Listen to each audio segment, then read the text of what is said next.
India's External Affairs Minister Dr. S. Jaishankar, who is on official visit to Sri Lanka, met with President Ranil Wickremesinghe at the President's house in Colombo Fort this morning.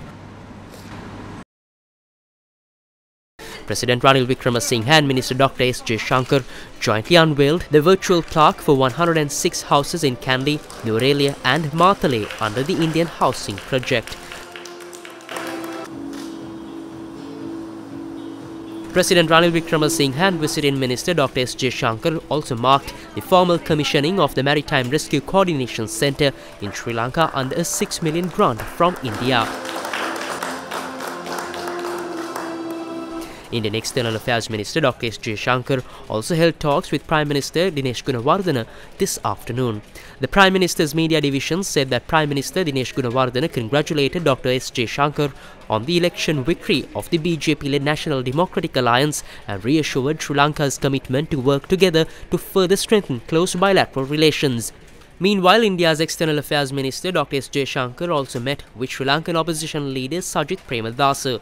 The opposition leader had expressed his gratitude for the aid and assistance received from India, Sri Lanka's immediate neighbour, and added that the friendship between the two countries over the centuries should be maintained in the same way in the future.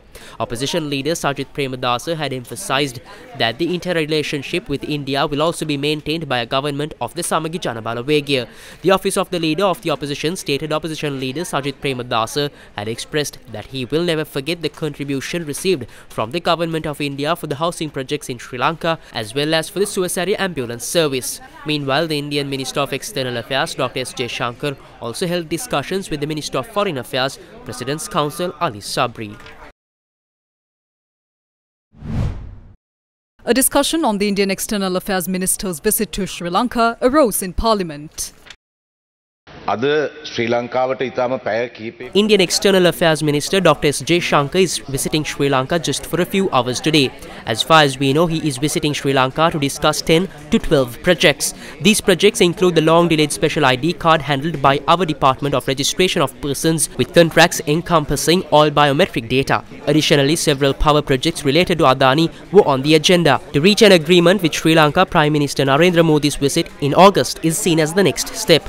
Therefore, we believe this House has a right to know the details of these 10 to 12 projects, including the efforts undertaken to fulfill them and what information the government intends to disclose. I cannot comment on the Indian External Affairs Minister's visit and the future visit of the Indian Prime Minister. Since I am not aware of any details, I will refer it to the Minister of Foreign Affairs and get back to you within the day.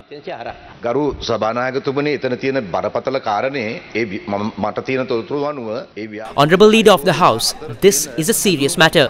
According to my information, one of the 10 to 12 projects involves the transfer of data held by the Department of Registration of Persons to an Indian company. In the current economic crisis, if this project is undertaken due to strong pressure from a neighbouring country, it would be highly detrimental to our nation's sovereignty.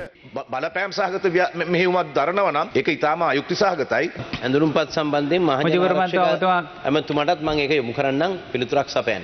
තමිලේ ஒரு There is a saying in Tamil that touching the hand or feet of a woman who dislikes you is wrong. This seems to be the issue with some here, especially political agents who have started complaining about a recent interaction. Feeling intimidated by one official, External Affairs Minister Dr. S. Jaishankar does not bode well for how you might react to Prime Minister Modi. After all, India is a close neighbour and a frequent source of aid in times of crisis. It is people like these complainers who create negativity when a representative from India visits. This fuels the misconception among some Sinhalese people that India is somehow anti-Sri Lanka. This situation clearly needs to change.